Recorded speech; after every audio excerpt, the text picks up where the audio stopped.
Hello, welcome to the Board Book Geek. I'm the host, William James.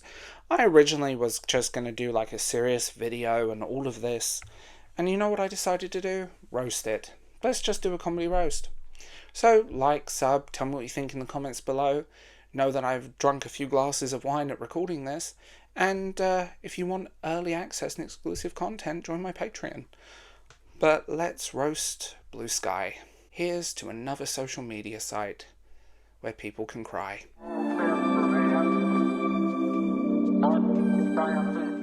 Bluesky, the supposed new dawn of social media, struts around the digital playground like a rich kid showing off their new shiny bike with all the latest bells and whistles.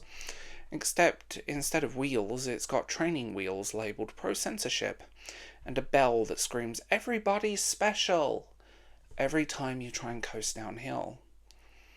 What started as a whisper of Twitter but better has morphed into a dystopian blend of high school hall monitors, elitist gatekeeping, and a relentless echo chamber of self-flagellation. I'm not joking, blown by what I've seen on there. Let's talk about the crown jewel of Bluesky, the invite-only system. Imagine joining a party where the dress code is holier than thou, and the password is "I tweet, therefore I am." You'd think an invite would make you feel cool, but instead you're trapped in a digital HOA meeting where everybody is fighting to enforce their own version of the rules. This isn't exclusivity, it's a sandbox where everyone is building castles and then reporting you for daring to sculpt a new moat. Bluesky loves to parade its content moderation policies like it's saving the world from bad think. In reality, it's a dystopian nightmare where anything outside the accepted narrative gets flagged faster than you can say algorithm. Sure, moderation has its places.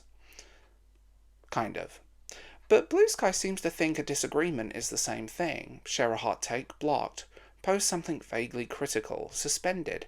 Make a joke, oh sweetie, that's not inclusive humour. The real kicker, these policies don't foster creativity or safety. They breed paranoia. You're not talking to friends. You're tiptoeing around self-appointed censors who thrive on wielding them moderation powers like Excalibur. Every interaction feels like you're one tweet away from exile by the digital thought police. And let's start on the hall monitors. Now, speaking of those censors and hall monitors, let's talk about the users. If Twitter is a chaotic town square, Bluesky is the world's most overzealous neighborhood watch group. Everyone is out to catch someone saying something problematic so they can screenshot it, report it, and put you on a block list. They bask in their moral superiority, and boy, do they think they're special. Just an FYI, no one is special. Let's be real. Bluesky users operate under the delusion that being there makes them smarter, kinder, or more evolved than the average Twitter user. Spoiler alert, it doesn't. It just makes them louder and more insufferable. From self-appointed moderators to those who hijack every thread with performative virtue signalling, the community vives on a collective need to one-up each other in a race to be more enlightened. It really doesn't work that way.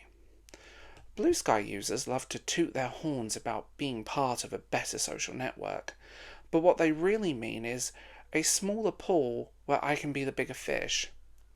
Everybody's convinced they're some kind of leader or some kind of trailblazer, yet the platform is a tidal wave of recycled takes and groupthink. Originality, creativity? No, just a constant game of who can clap the hardest at the correct opinion. And most of them probably have the clap. Here's the truth. Bluesky isn't a utopia.